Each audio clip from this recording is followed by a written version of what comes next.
Hey guys, I'm live. How you guys doing? I'm outside the Temecula Library. Just chilling. Just got some food. Chewing on some grapes maybe while I do this. I just want to apologize for a video I did where I was speaking of the chance of me being David Lee Roth's guitarist, which is something that could actually happen, and I would be up for it.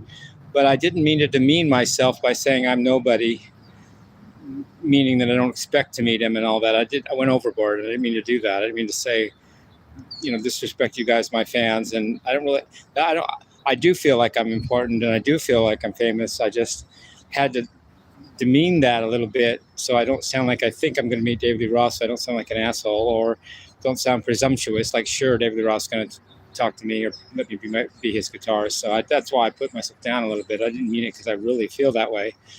I just did it to respect David Lee Roth and in turn Eddie Van Halen, who played guitar with him, and Steve Vai. I was just trying to say I'm not counting on meeting him. I didn't mean to demean myself, but so I deleted that video. So but I want to bring up an example of hope, as I feel is expressed in art, reading TV shows. I really like the original Star Trek series. With Leonard Nimoy as Spock and William Shatner as Captain Jim Tiberius Kirk. And I'm going to bring up an example of on Star Trek that I really like that applies to anyone that feels like they're like forlorn and wants to be encouraged. There's an episode where in the original series where Spock thinks he killed Jim Kirk. I don't know the exact context now. I don't know how somehow it was his fault, and something Jim actually died because of a mistake or something that Spock did. And someone said, be well and prosper. No, live long and prosper to Spock. And Spock bluntly and blatantly says, I shall do neither, for I have something my captain, and in other words, whatever he did wrong, to think that he thinks he killed Jim Kirk somehow. And then suddenly Jim Kirk just walks in the room like he's still alive. And Spock almost breaks down with emotion, which he does not supposed to do and doesn't do. He just goes, oh my God, you're still alive.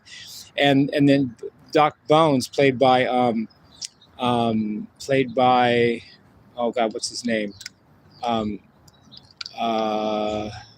can do this. Leonard Nimoy plays Spock. William Shatner plays Kirk. DeForest Kelley plays Doc Bones. Okay, and he notes the near breakdown of Spock and points it out. Says, you know what? You were just about to have an emotional outburst that would have brought the house down. And Spock, of course, denies such. He just goes, oh, no, I wasn't. I had it all in control. And then just to be nice and to support his friend, Captain Kirk joins Spock's side. He said, I didn't see anything. He looked fine to me. And then I think Spock says to Bones, he says, really, good to see you guys, man. Love you guys. He goes, I think that's where Spock says to Doc Bones, he says something like, you really must learn to govern your emotions, Doc. They will be your undoing. I think that's cool.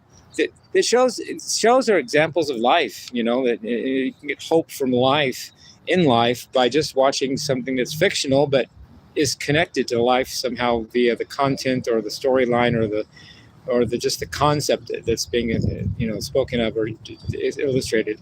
Anyway, so I love you guys. Peace, love, and rock and roll.